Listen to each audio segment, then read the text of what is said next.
Welcome to Walking Word Podcast. I'm Jason, and today I'm going to tell you my testimony. As long as I could remember growing up, I was always angry. Didn't have to have a reason. I was just always upset. There was this thing in me that just made me mad at the world. I would look around and I would see all these other people living their lives. I would see my family, my friends laughing, smiling, seem to enjoy the life that they had. And then I didn't understand how they could enjoy life because everything around me made me mad. Everything around me made me feel alone and isolated. And I wasn't abused in any way as a child. My home was a normal home. Dad, workaholic, but he was still there at times, wasn't abusive.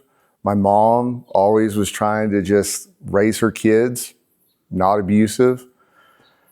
But I was born off somehow. I was born wrong, it felt like to me. I had to learn when to smile, when to laugh, because the emotions of joy and happiness didn't make sense to me. I would look at the cues of other people and see, oh, this is when you're supposed to laugh. This is when you're supposed to smile, because I didn't understand those emotions. The emotions I did understand was anger, was loneliness, was depression. That's what I understood. And it got to a point multiple times where I just wanted to kill myself. I just didn't want to be here anymore because the life that I had from the outside looking in wasn't bad, and it wasn't. But the life I felt that I experienced was horrible. And there were times when I would see people talking about me, and I would see them from maybe across the room talking about me. And I would get up in anger and go to them to confront them because I was going to fight them. And by the time I got to them, they were on the other side of the room, still talking about me.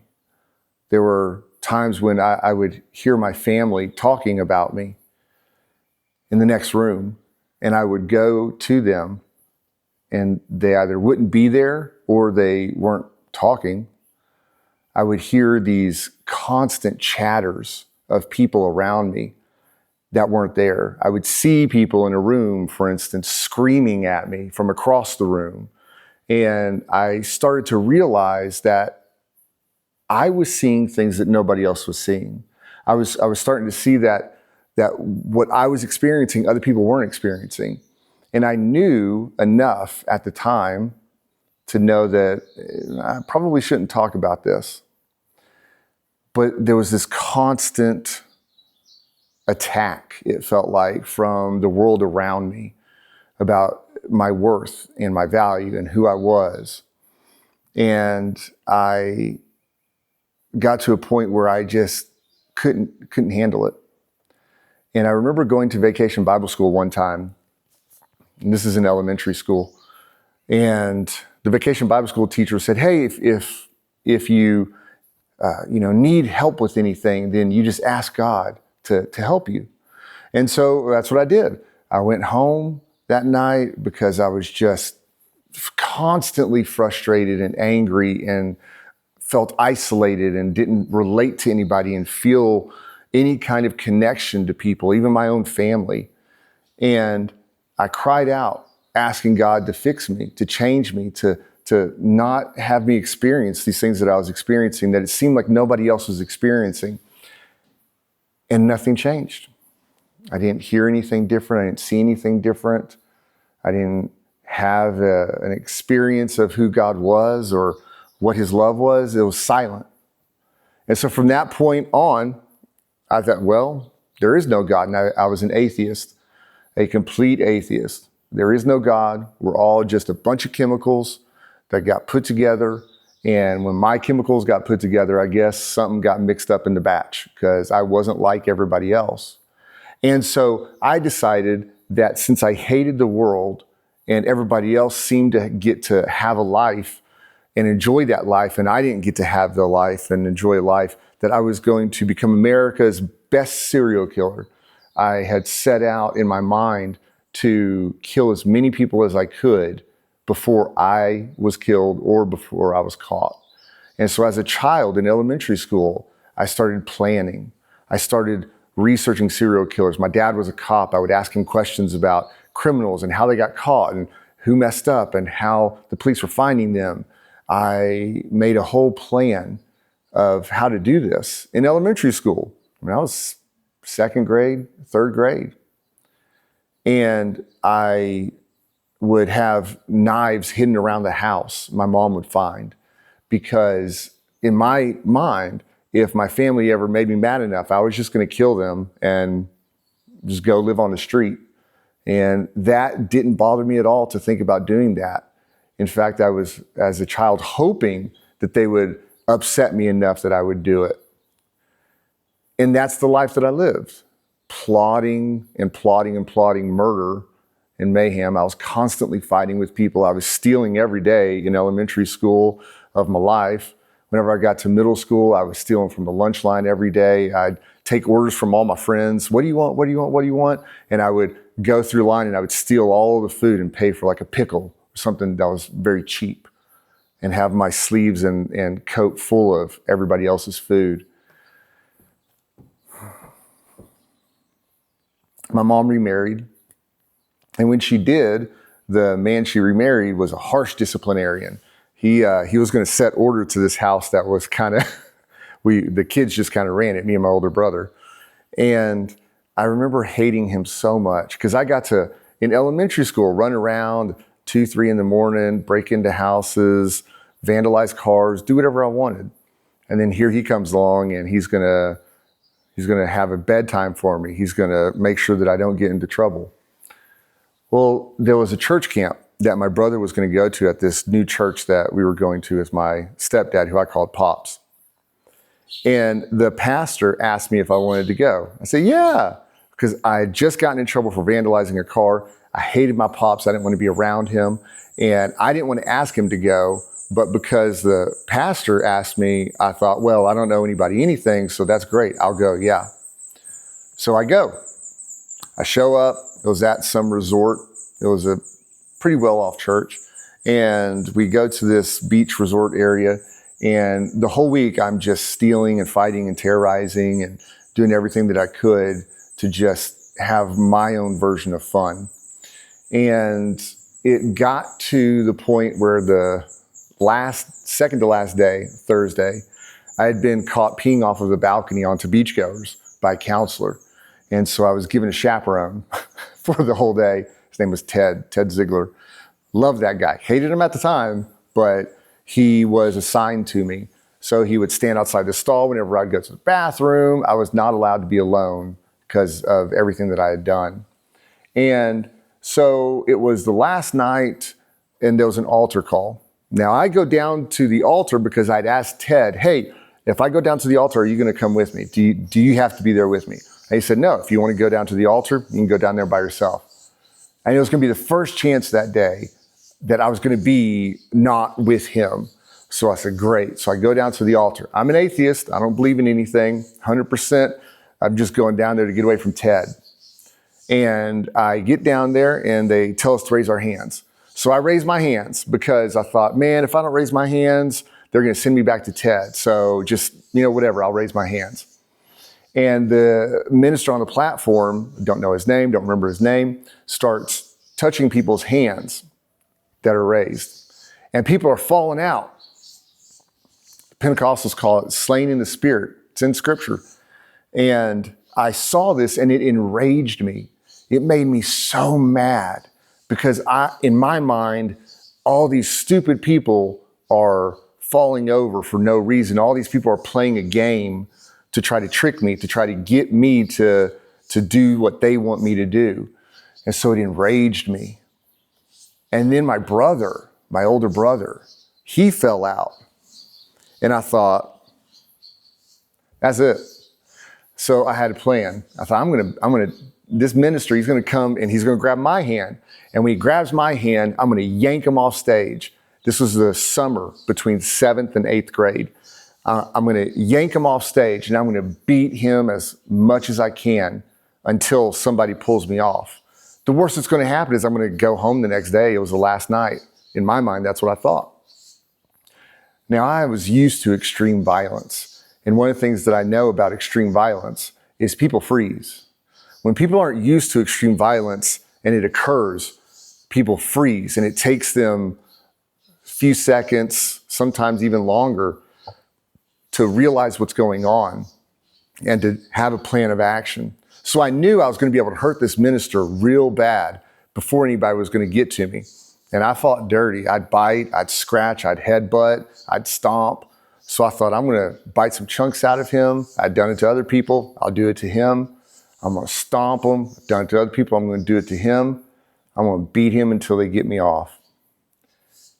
So he's getting closer and closer, and all these people are falling out all around me. And I am getting more and more excited to beat this minister for being so stupid in my eyes and for getting all these other people involved in his stupidity and for getting my brother involved in all of this. And then he gets to my hand.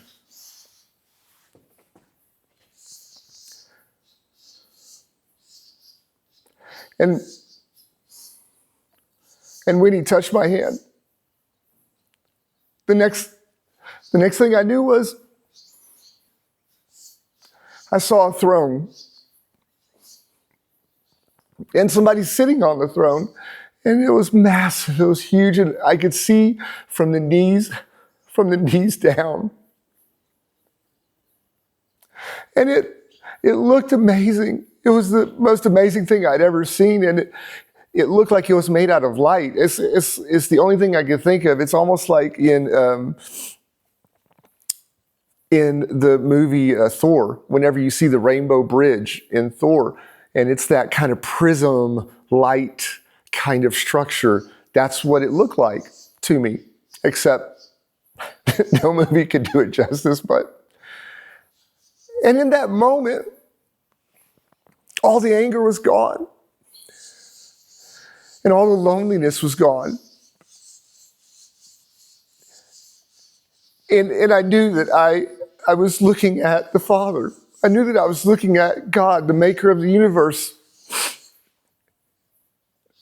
And I knew that I had been wrong.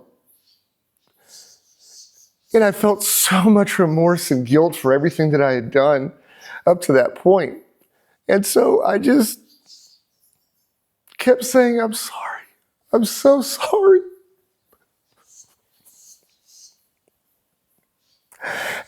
And the most amazing thing was I heard, it's okay, I forgive you. And I just kept crying out, I'm so sorry. I'm so sorry. I just kept hearing, I forgive you. And so that apparently lasted about 15 minutes. I didn't know how long it lasted. It seemed like it lasted forever, which was, for me, amazing.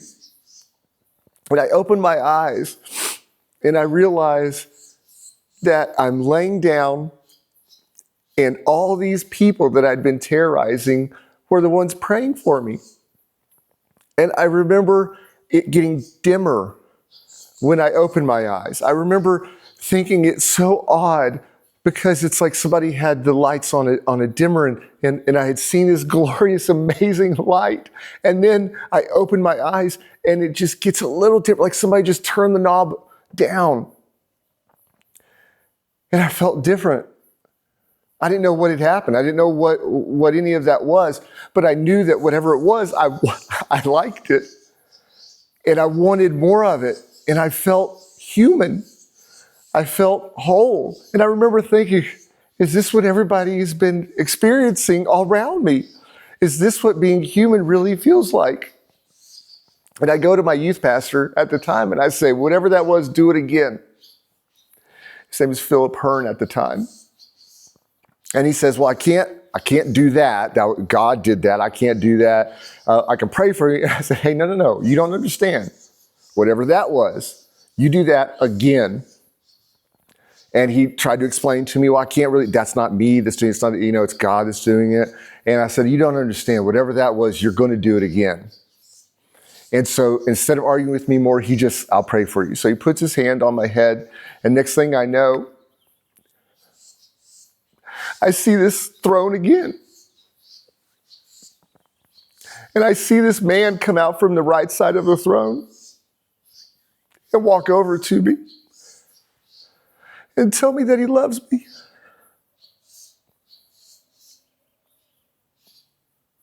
And I realize that I'm talking to Jesus and that I'm being told by Jesus that I'm loved.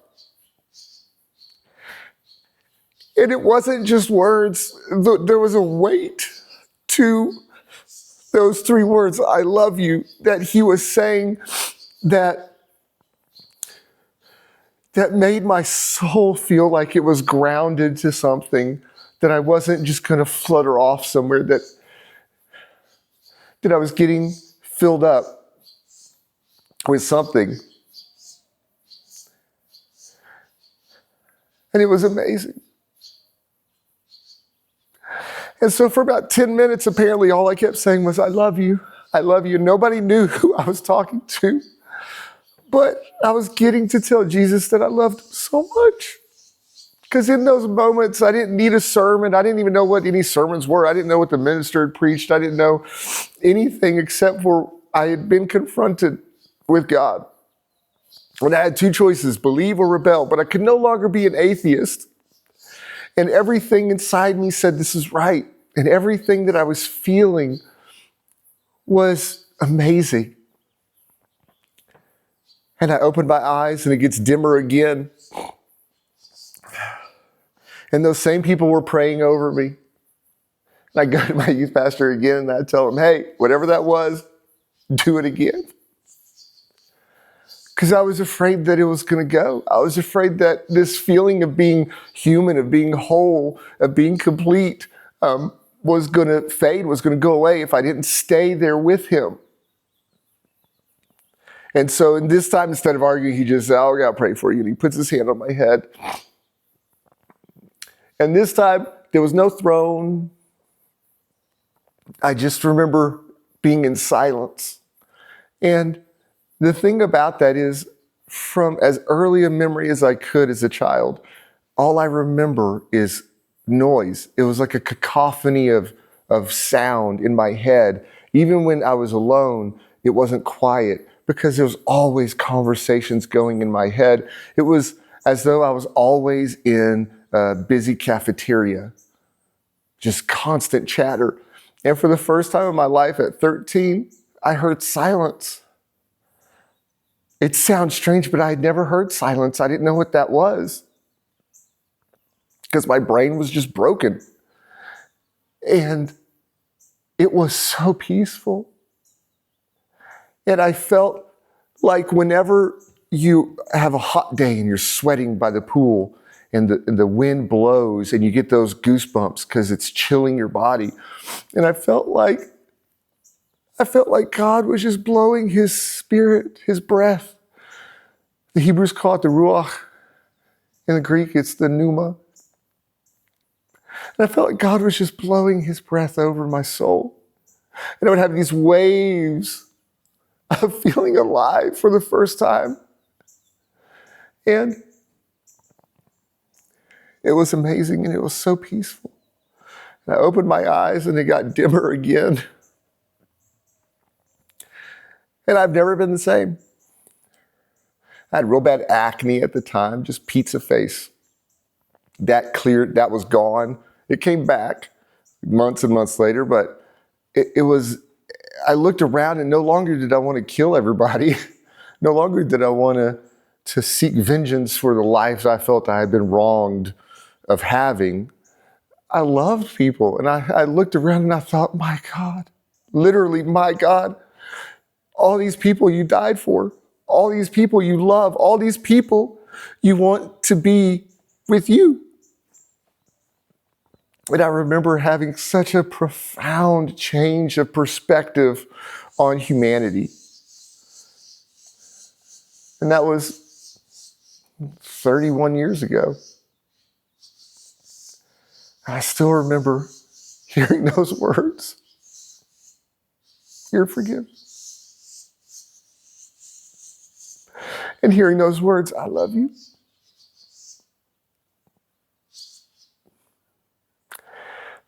And the weight of those words in my heart. And I've had many, many other experiences since then. It wasn't an isolated experience. It was so many others. But after that day, I didn't hear any voices. After that day, I didn't see any people, didn't see anything. I didn't have any hallucinations of dolls moving in my room or hearing people under my bed that I was sure were going to kill me. You see, I used to set up my bed with pillows and sleep on the side of it because I was sure somebody was going to come into my room and stab me to death. And I'm in elementary school. I'm in first grade, scared to death of somebody coming in to kill me because I was sure it was going to happen. And then in that instant, I was healed. My mind was healed. Later on, I found out, oh, that's what schizophrenia looks like. That sounds like schizophrenia. I never talked about it. I never was on medicine for it because I never let myself talk about it to people because I knew it was crazy.